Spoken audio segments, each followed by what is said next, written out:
नमस्कार फ्रेंड्स, स्वागत आहे तुमचं मनोकी रसोईमध्ये।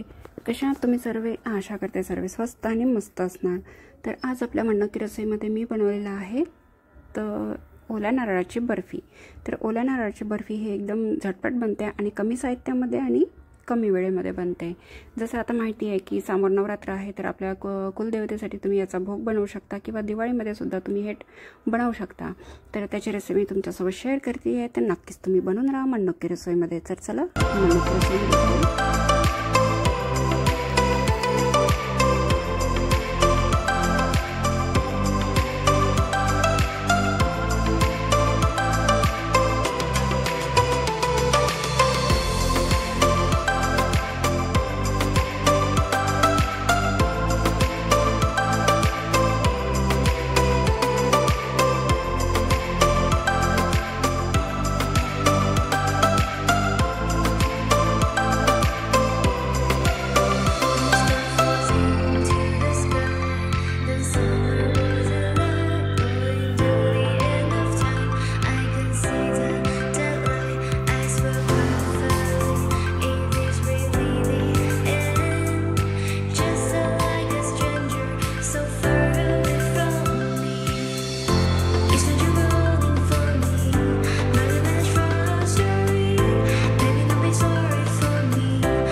मी इथे 3 नारळाचं खोबरा किस करून घेतलेला आहे, छान किसून घेतलेला आहे जाडसर याच्यानी। आणि आता इथे आपण कढई ठेवलेली आहे आणि या कढईमध्ये आपण या खोबरा किस टाकणार आहोत। तर कढईमध्ये मी छान 2 चम्मच मी तूप टाकून घेतलेलं आणि हे खवलेलं नारळ आपण याच्यामध्ये टाकणार आहोत।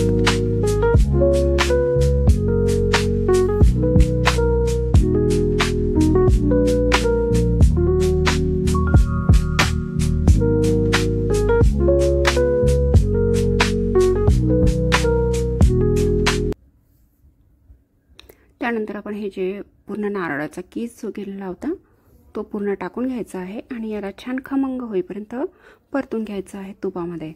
तर खूप छान अशी ही बर्फी बनते। तर बनवून राहा मनोकी रसोईमध्ये आणि शेवटपर्यंत व्हिडिओ बघायला विसरू नका, मध्ये कुठेही व्हिडिओ स्किप करू नका। तर चला आपण याला छान भाजून घ्यायचं आहे तुपामध्ये आणि इतका छान सुगंध सुटतो। आणि याला कसं आहे, सारखं चालवत राहायचं नाही तर काय होतं की खाली बुडाला लागू शकते। आणि शक्य असेल तर तुम्ही हे नॉनस्टिकी भांड्यामध्येच बनवा, नाही तर ते ॲल्युमिनियममध्ये लागू शकते खाली आणि बर्फीचं सकटसर टेस्ट येईल। तर चला हे छान भाजून झालेलं आहे। तर बघू शकता की ते छान असं थोडं कडक झालेलं आहे। जो ओला नारळ होता ना, तर ते थोडं आता सुकल्यासारखं झालेलं आहे। तर या स्टेजवर येईपर्यंत आपल्याला छानपैकी भाजून घ्यायचं आहे।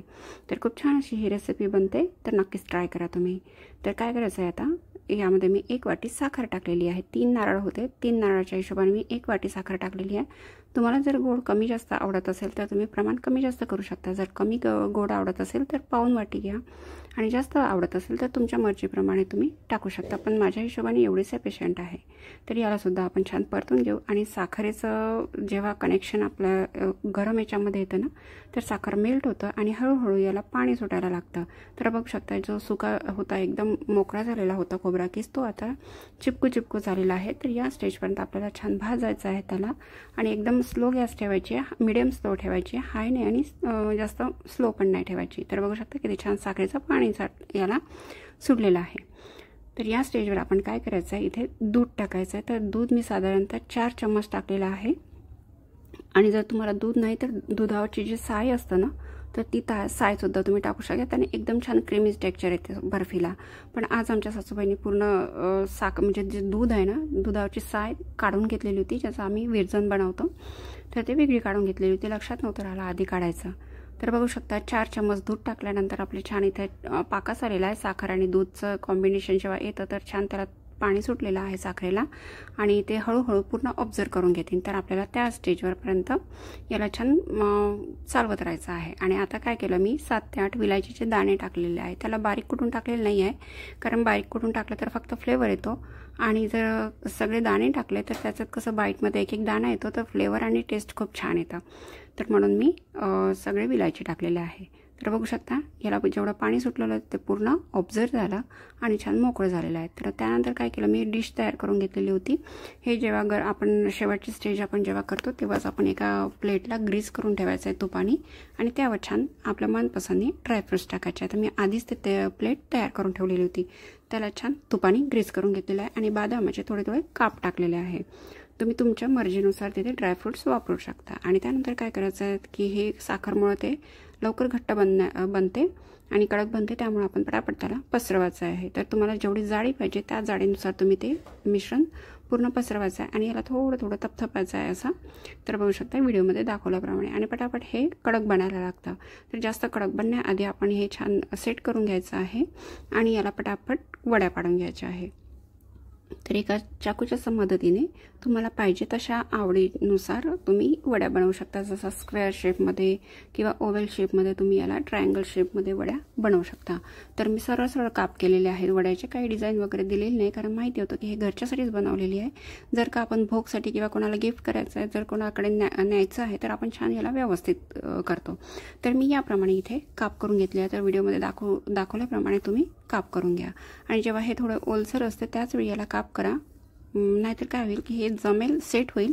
त्यानंतर जर आपण करायला गेलो तर ते सेट बरोबर त्याचे काप पडणार नाही। तर याप्रमाणे आणि आता ओलेच आहे तर त्यावरून मी एक एक तुकडे म्हणजे बदामचे टाकत आहे। तर बदामचे एक एक पीस छान त्या सेंटरला आपण इथे प्रेस करून घ्यायचे आहे। बदाम किंवा काजू तुमच्या आवडीनुसार तुम्ही इथे लावू शकता। तर एक एक करून मी पूर्ण वड्या ज्या पाडलेल्या आहे आपण, बर्फी ज्या पाडलेल्या आहेत त्या त्याच्यावर लावून घ्यायच्या आहे।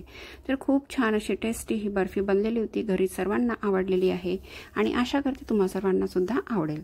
तर चला 15 ते 20 मिनिटं याला मी सेट करायला ठेवलेलं आहे आणि त्यानंतर ते थोडं हार्ड झालेलं होतं, म्हणजे थोडं सेट झालेलं होतं। तर त्यानंतर मी याला थोडं कापून घेतलेलं आहे। तर वड्या बघा किती छान पडलेल्या आहे, आपल्या खालून वरून खूप छान याला टेक्स्चर आलेलं आहे। तर तुम्ही पण याचप्रमाणे नक्कीच बनवून बघा आणि तुम्हाला ही रेसिपी कशी वाटली तर माझ्यासोबत सांगायला बिलकुल विसरू नका। तर चला तुम्हाला याची प्लेटिंग करून दाखवते आहे। तर आपण प्लेटमध्ये काढून घ्यायचं आहे। तुम्ही तुमच्या आवडीनुसार याला गार्निश करू शकता, काजू, बदाम किंवा पिस्त्यानी वगैरे। तर अशी ही ओल्या नारळाची बर्फी झालेली होती, 3 ते 4 नारळ घरी जमा झालेले होते। तर म्हटलं आता याचं काय करावं, मी आधी पण खोबऱ्याची चटणी वगैरे बनवलेली आहे, पण आता काय करावं म्हटलं तर स्वीटमध्ये काहीतरी कर म्हणे मुली, म्हणून मी आज याच्या वड्या केल्या आणि तीच रेसिपी तुमच्यासोबत शेअर केलेली आहे। तुम्हाला कशी वाटली तर सांगायला विसरू नका आणि आवडली असेल तर लाईक शेअरसुद्धा तुम्ही करू शकता आणि चॅनलवर नवीन असाल तर चॅनल सबस्क्राईब करून घ्यायला बिलकुल विसरू नका आणि नोटिफिकेशनसाठी तुम्ही बेल आयकॉन दाबायलासुद्धा विसरू नका, जेणेकरून नवीन नवीन रेसिपीचे व्हिडिओ तुमच्यापर्यंत येईल आणि त्याचं नोटिफिकेशन तुम्हाला येईल। तर अशा पद्धतीने आपली ही रेसिपी बनवून तयार आहे। तर अशाच मस्त मस्त रेसिपीसोबत आपण बनवून राहू मनोकी रसोईमध्ये आणि भेटत राहूया मनोकी रसोईमध्ये। तर भेटूया आता नंतरच्या रेसिपीमध्ये, तोपर्यंत धन्यवाद।